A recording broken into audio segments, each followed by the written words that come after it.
Drama की starting में हमें एक लड़की को दिखाया जाता है जो कि अपने अपार्टमेंट में अकेली होती है और ये लड़की ही हमारे ड्रामा की फीमेल लीड लिन क्विन चैन होती है। वो सुसाइड करने के लिए अपने घर की गैस पाइप को लीक कर देती है। लिन पास्ट में हुई बातों को याद करने लगती है और हमें कुछ पास्ट के सीन दिखाया जाता है। हमें लिन और उसकी फियांसे की एक फोटो दिखाई जाती है। फिर हमें एक लड़की को दिखाया जाता है जो कि लिन को कुछ डॉक्यूमेंट्स दिखाती है और कहती है देखो इन डॉक्यूमेंट्स पर किसका नाम है। ये कहकर वो लड़की लिन को वहाँ से जाने के लिए कहती है। ये लड़की कोई और नहीं लिन की बेस्ट फ्रेंड होती है। एक्चुअली में लिन की बेस्ट फ्रेंड और लिन के फियांसे ने मिलकर लिन को चीट किया होता है और उससे उसका अपार्टमेंट भी छीन लिया होता है। फिर हमें प्रेजेंट का सीन दिखाया जाता है जहाँ पर लिन कहती है उसकी लाइफ फेलियर से भरी हुई है। फिर लिन सोचने लगती है उसकी बेस्ट फ्रेंड ने उसे बिट्रे किया, उसके बॉयफ्रेंड ने उसे चीट किया, ऐसी लाइफ जीने का कोई भी पॉइंट नहीं है और शायद मरने के बाद ये सारी चीजें खत्म हो जाए। लिन के घर में वो गैस पूरी तरीके से फैल चुकी होती है। तभी वहाँ पर दो पर्सन एंट्री करते हैं। उनका फेस क्लियर नहीं दिखाया जाता। उनमें से एक पर्सन लिन के पास आता है और उसे कैरी करता है। नेक्स्ट मॉर्निंग लिन की आंखें खुलती है और वो सोचती है क्या वो मर गई। फिर वो कहती है वो अभी कहाँ पर है। लिन अपने चारों तरफ देखती है और उसे पता चलता है कि वो अपने ऑफिस में है। लिन कहती है वो मरने के बाद भी काम क्यों करे। तभी लिन के पास उसकी कोवर्कर डियन आती है। डियन कहती है लिन तुम क्या सोच रही हो। लिन को लगता है डियन भी मर चुकी है, इसीलिए वो डियन को हक करती है और कहती है डियन तुम क्यों मरी। डियन लिन से कहती है व्हाट्स रॉन्ग विथ यू, तुम्हें क्या हुआ है और मिस्टर जिया ने तुम्हें अपने ऑफिस में बुलाया है। लिन कहती है कि मिस्टर जिया भी मर चुके हैं। डियन कहती है अगर तुमने जियांघाई प्रोजेक्ट जल्दी से कंप्लीट नहीं किया तो मिस्टर जिया जरूर मर जाएंगे। ये कहकर डियन वहाँ से चली जाती है। फिर लिन जियांघाई प्रोजेक्ट के बारे में सोचने लगती है और वो कहती है उसने वो प्रोजेक्ट तो काफी टाइम पहले ही कर दिया था। लिन सोचती है आज डेट कौन सी है और वो जाकर अपना फोन चेक करती है।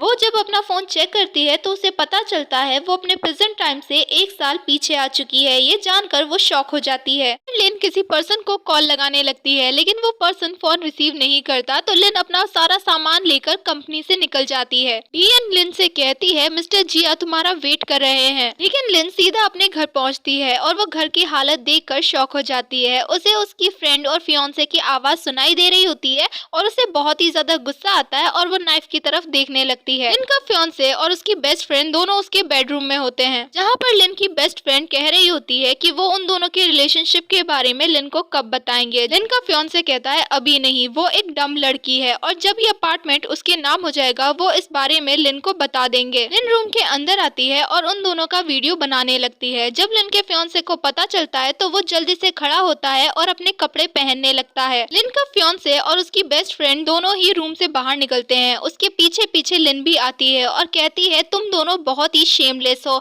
और तुम दोनों अभी के अभी मेरे अपार्टमेंट से निकल जाओ। लिन का फियांसे उसे अपनी सफाई देने की कोशिश करता है लेकिन लिन उसकी एक भी बात नहीं सुनती और कहती है तुम मेरे फियांसे हो और तुम मेरी बेस्ट फ्रेंड के साथ कैसे सो सकते हो। फिर लिन अपने बेस्ट फ्रेंड के पास आती है। उसकी बेस्ट फ्रेंड कहती है इसमें मेरी कोई भी गलती नहीं है, मैं ड्रंक थी और मुझे कुछ भी याद नहीं है। लिन सबसे पहले अपनी बेस्ट फ्रेंड के बाल पकड़कर उसे अपने अपार्टमेंट से बाहर फेंकती है, फिर उसके फियांसे को भी बाहर फेंक देती है। लिन जब अपने फ्रेंड के सैंडल को बाहर फेंक रही होती है तो वो सैंडल गलती से किसी दूसरे पर्सन को लग जाता है, जिसे देखकर लिन शॉक हो जाती है और वो पर्सन भी लिन को गुस्से में देखने लगता है। इस पर्सन का नाम जियांग होता है और ये हमारे ड्रामे का मेन लीड है। सीन शिफ्ट होता है और हमें लिन को उसके ऑफिस में दिखाया जाता है, जहाँ पर डियन उससे पूछती है कि वो कहाँ पर गई थी और मिस्टर जिया उस पर बहुत गुस्सा कर रहे हैं। लिन कहती है उसने अपने बॉयफ्रेंड से ब्रेकअप कर लिया। ये कहकर वो वहाँ से चली जाती है। फिर हमें लिन को उसके बॉस के ऑफिस में दिखाया जाता है, जहाँ पर लिन का बॉस उस पर काफी ज्यादा गुस्सा कर रहा होता है। वो कहता है तुम बहुत बड़ी आफत हो, तुम अपनी सैलरी उठाओ और यहाँ से चली जाओ, ये तुम्हारा लास्ट डे है इस कंपनी में। लिन अपने बॉस को एक्सप्लेन करने की कोशिश करती है लेकिन लिन का बॉस कुछ भी नहीं सुनता। तभी लिन के बॉस को मिस्टर जियांग का कॉल आ जाता है। कॉल कट होने के बाद लिन का बॉस उससे कहता है कल लिन का इस कंपनी में आखिरी दिन होगा बिकॉज उसे लिन के साथ एक मीटिंग में जाना है। ये सुनकर लिन अपने बॉस को थैंक यू करती है और वहाँ से जियांघाई प्रोजेक्ट पर काम करने के लिए चली जाती है। नेक्स्ट मॉर्निंग हमें लिन और उसके बॉस को दिखाया जाता है जो कि अपने प्रपोजल को लेकर बहुत ही ज्यादा नर्वस होते हैं और उन्हें बहुत ही ज्यादा टेंशन होती है। तभी हमें हमारे मेन लीड मिस्टर जियांग की एक हीरो वाली एंट्री दिखाई जाती है। मिस्टर जियांग के साथ एक पर्सन आया होता है और वो चारों ही बैठकर मीटिंग रूम में मीटिंग करते हैं। इस पर्सन का नाम मिस्टर जू होता है जो कि लिन के बॉस मिस्टर जिया से कहते हैं जो प्रपोजल आपने कल हमारी कंपनी को भेजा था वो हमारी कंपनी के लिए डेंजरस है। लिन के बॉस कुछ कहने ही वाले होते हैं तभी लिन कहती है वो प्रपोजर उसने भेजा था। मिस्टर जू उस प्रपोजर की बुराइयां निकालते हैं और कहते हैं तुम लोगों ने 1 महीने का टाइम उस प्रपोजर को तैयार करने में लगाया, तुम लोग अपना और टाइम लगा लो, लेकिन हमें उससे भी बेहतर प्रपोजर चाहिए। और क्या तुम लोग हमारी पार्टनरशिप को तोड़ना चाहते हो? मिस्टर जू की बात सुनकर लिन को बहुत ज्यादा गुस्सा आता है और वो जोर से अपना हाथ टेबल पर मारती है, जिसकी वजह से मिस्टर जू डर जाता है और मिस्टर जियांग मिस्टर जू को बैठने के लिए कहते हैं। लिन सबसे पहले खड़ी होती है और मिस्टर जियांग से माफी मांगती है और कहती है ये सारी गलती उसकी है और उसने एक नया प्रपोजल तैयार किया है और उसे उम्मीद है कि उस प्रपोजल की वजह से उसकी सारी गलतियां ठीक हो जाएगी। ये सब कहकर लिन अपनी जगह पर बैठ जाती है और लिन के इतने बोल्ड बिहेवियर से मिस्टर जियांग कहीं ना कहीं उससे इम्प्रेस हो जाते हैं। इनका बॉस उसका इतना बोल्ड बिहेवियर देखकर एकदम शॉक हो जाता है।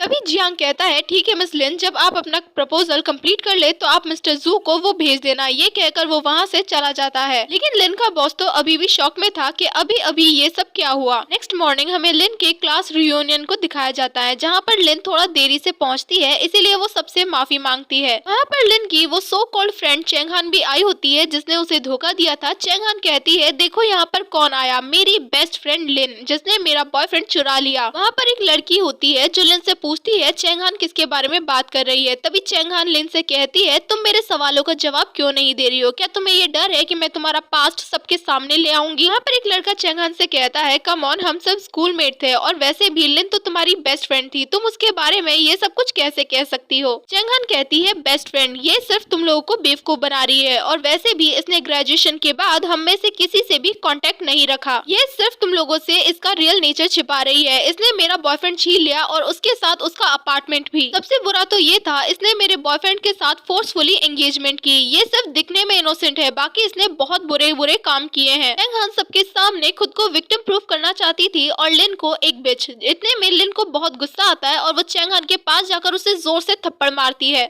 चेंगहान को वार्न करती है कि वो उसके बारे में कुछ कहने से पहले 2 बार सोच ले और वो सबको झूठी कहानी बताना बंद करे, वो एक शेमलेस पर्सन है। जियांग भी खाना खाने के लिए उसी रेस्टोरेंट में आया होता है और वो लिन की आवाज सुनकर उस रूम की तरफ जाने लगता है। चेंगहान लिन से कहती है क्या वो पागल हो गई है। ये कहकर वो लिन को थप्पड़ मारने वाली होती है, लेकिन लिन उसका हाथ पकड़ लेती है। चेंगहान से कहती है तुम कैसे बेशर्मों वाला काम करके खुद को राइट प्रूव कर सकती हो, तुम एक पागल हो और मैं तुम्हें एक बात अच्छे से समझा देती हूँ, अगर तुमने दोबारा से मेरे साथ मैच क्रिएट करने की कोशिश की तो तुम्हारे लिए अच्छा नहीं होगा। चेंगहान लिन से उसका हाथ छोड़ने के लिए कहती है और कहती है वरना मैं तुम्हें मारूंगी। लिन कहती है ऑफ कोर्स तुम मुझे मार सकती हो बिकॉज तुम एक बिच हो। ये कहकर वो चेंगहान का हाथ छोड़ देती है। अभी कोई पीछे से आकर लिन का हाथ पकड़ता है। लिन पीछे मुड़कर देखती है तो वो जियांग होता है। जियांग लिन को उसके साथ चलने के लिए कहता है और उसे अपने साथ लेकर चला जाता है। जियांग लिन को उसकी कार में लेकर आता है। लिन जियांग को थैंक यू बोलती है वहाँ पर उसकी हेल्प करने के लिए। अभी जियांग देखता है लिन के हाथों में दर्द हो रहा है, इसीलिए वो लिन को एक पेप्सी की कैन देता है। लिन उसे थैंक यू बोलती है, लेकिन जैसे ही लिन उस कैन को खोलने वाली होती है जियांग उसे रोक देता है और इसी के साथ पार्ट 1 खत्म होता है।